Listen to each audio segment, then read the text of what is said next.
Yan, tamang lakad po tayo yan. Mapunta po tayo ng ibang lista shopping dyan. Kung saan napakatagal na vendor. Wala tayong magagawa dyan. Abnay talaga yung vendor na yan. Eh no, kupad kumilos ng mga hapon dyan. Kaya rin naman natin kahit sobrang na dyan. Agar magkabas ng pagkain. Diba? O punta wala. 30 minutes na mag-aantay sa labas ngayon. Oh my talaga. Pero fast forward na natin. Ayan, nakuha ko na. Hamang baga tayo sa motor. Ayan, shout out sa mga tropa ang banda dyan. Kaway-kaway muna sila, di ba? Sama natin sa vlog yan, syempre. Mga tropa natin mga rekopits yan. Yan, papunta tayo sa customer niyan. Aurora Flyover po yan. Sobrang traffic dyan, grabe yan. Andito na nga tayo sa Vizcara Highway. Kung saan meron swimming pool na resort dyan sa Pia Highway. Ayan, papunta tayo sa ating customer. Tinawagan na nga siya para lumabas. Ayun na nga, nasa harap ako na nga siya. At iaabutan natin ang pagkain para may drop sa kanya.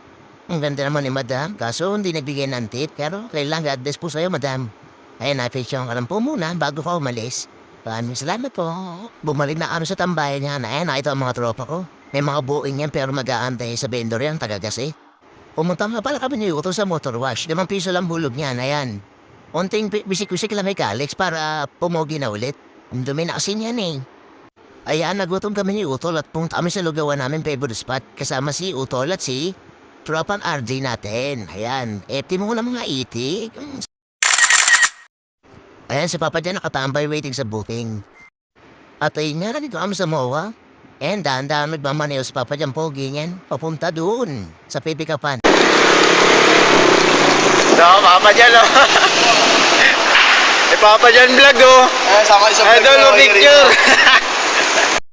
Ayun nga, nakasabay natin ang tropang Edric natin dyan. Ayan, dideliver din siya. Binibidyon pa ako. Ayan, ikot-ikot man natin dyan. Maganda ng place dyan. Abang waiting sa pick-up, kosa, ikasamo.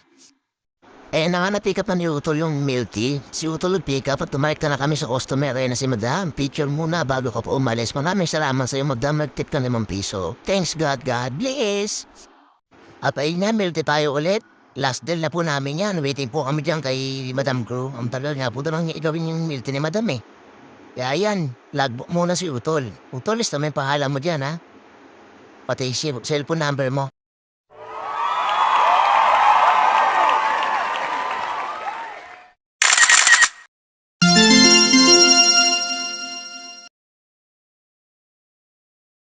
At ayun na nga, gawa na nga yung milk tea ng customer. Ayan na, repick upin na po ni Utol yan. Para na-deliver namin sa customer at makauwi na kasi gabi na po. Nag-aantay po nga yung asawat, anak. O ayan, mansari po namin ha. Okay, huwag niyo po kalimutan. I-follow nga ito, Papa John's Vlog. Ito nga po lang ang asawa, mansari po namin. Iyuto na.